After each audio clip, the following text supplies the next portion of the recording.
Hello everyone, my name is Sandeep Acharya and I welcome you to my YouTube channel Chem File Education. आज का जो हमारा topic है वो है डिजीज। हालांकि हम डिजीज को कंप्लीटली डिस्कस नहीं करेंगे, हम टाइप ऑफ डिजीज के जो है उसके ऊपर डिस्कस करेंगे, जिसका अपन नॉर्मली ओवरव्यू देखेंगे कि डिजीज को किस टाइप में अपन जो है कैटेगराइज कर सकते हैं। उससे पहले अपन बात करेंगे कि डिजीज होती क्या है। तो हमारी बॉडी की अनहेल्दी कंडीशन, जिसमें हमारे जो ऑर्गन्स होते हैं वो प्रॉपर्ली फंक्शन नहीं करते हैं, ऐसी कंडीशन को अपन बोलते हैं डिजीज। अच्छा, जो डिजीज होती है वो जनरली अपन दो टाइप के अंदर इसको कैटेगराइज कर सकते हैं। Number one is इनेट disease, second है एक्वायर्ड डिजीज। इनेट डिजीज उसे बोला जाता है जो जन्मजात होती है, जो जन्म से हमारे अंदर आती है। ऐसी डिजीज को अपन जेनेटिक डिजीज भी बोलते हैं, जो हमें पेरेंट्स से मिलती है, जेनेटिक डिजीज ने बोलता है। और जेनेटिक डिजीज जो होती है इसको अपन फर्दर अपन दो क्लासों के अंदर जो है क्लासिफाई कर सकते हैं। जैसे कि एबनॉर्मलिटी इन क्रोमोसोम्स, आप जानते हो सेल के अंदर क्रोमोसोम्स होते हैं, तो नंबर ऑफ क्रोमोसोम्स के अंदर एबनॉर्मलिटी आती है। जैसे फॉर्मली जनरली हमारे क्रोमोसोम्स जो होते हैं वो 46 होते हैं। तो ऐसी डिजीज के अंदर कभी कभार क्या होता है कि क्रोमोसोम की जो नंबर्स होते हैं वो कभी कभार बढ़ जाते हैं या कभी कभार घट जाते हैं। एक बढ़ जाता है या एक घट जाता है, यानी 46 से 47 हो जाता है या फिर 45 हो जाता है। तो ऐसी कंडीशन को बोलते हैं abnormality in number of chromosomes,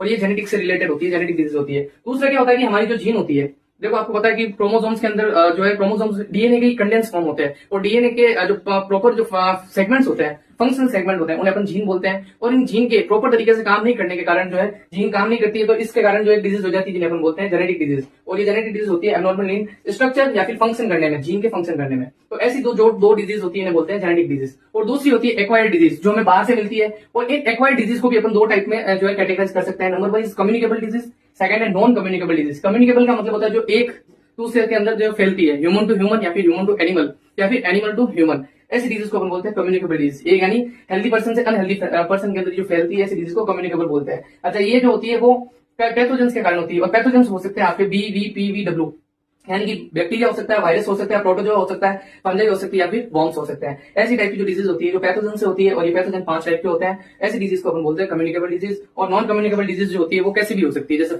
normally जैसे हमारी बॉडी फंक्शन है, इसके अंदर ऑर्गन सही तरीके से काम नहीं कर रहे हैं। अब इसके कुछ भी रीजन हो सकते हैं, जैसे कि हमारी लाइफ स्टाइल हो सकती है, हम सही तरीके से अगर अपन खाना नहीं खा रहे हैं तो इस तरीके से जो प्रॉब्लम हो सकती है वो नॉन कम्युनिकेबल डिजीज के अंदर आ सकती है। तो ये तो नॉर्मली ओवरव्यू है डिजीज के टाइप का। Thank you very much.